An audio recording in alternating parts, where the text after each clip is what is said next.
ইসরায়েলের প্রথম সারির সংবাদপত্রের ফ্রন্ট পেজে ছাপা হলো ভারতের প্রধানমন্ত্রী নরেন্দ্র মোদীর ছবি। এই নিয়ে দ্বিতীয়বার ইসরায়েল সফর করছেন মোদী। ইসরায়েলের প্রথম সারির সংবাদপত্রগুলির মধ্যে অন্যতম দ্য জেরুসালেম পোস্ট। নরেন্দ্র মোদীকে স্বাগত জানাতে 25শে ফেব্রুয়ারি দ্য জেরুসালেম পোস্ট তাদের সংবাদপত্রের ফ্রন্ট পেজে ছাপল নরেন্দ্র মোদীর ছবি।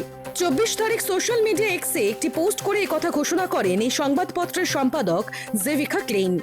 পোস্টে নরেন্দ্র মোদীকে স্বাগত জানানোর পাশাপাশি লেখা হয়, এটি তাদের স্পেশাল কভার। 2017 সালে প্রথম ইসরায়েল সফরে যান প্রধানমন্ত্রী নরেন্দ্র মোদী। এরপরে 2026-এ তাঁর ইসরায়েল সফর। এই সফরে ইসরায়েলের প্রধানমন্ত্রী বেঞ্জামিন নেতানিয়াহুর সঙ্গে মোদীর বৈঠকে মূলত দ্বিপাক্ষিক বাণিজ্য, প্রতিরক্ষা ও নিরাপত্তা সহযোগিতা সংক্রান্ত বিভিন্ন বিষয় আলোচনা হবে বলে সূত্রের খবর। এছাড়াও ইসরায়েল ইরান সংঘাতে গাজার বর্তমান পরিস্থিতি নিয়েও দুই দেশের নেতার মধ্যে আলোচনা হতে পারে বলে খবর।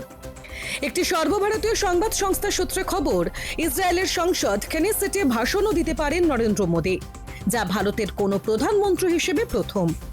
মঙ্গলবার উভয় দেশই একটি জয়েন্ট স্টেটমেন্টে জানায়, সন্ত্রাসবাদের মোকাবিলায় দীর্ঘমেয়াদী ও সর্বাত্মক পদক্ষেপ প্রয়োজন। এই যৌথ বিবৃতিতে বলা হয়েছে, সন্ত্রাসবাদ দমনে আরও একবার প্রতিশ্রুতিবদ্ধ হতে চলেছে দুই দেশ, যার মধ্যে রয়েছে UN financial action task force বা FATF এবং অন্যান্য মাল্টিল্যাটারাল প্ল্যাটফর্মস।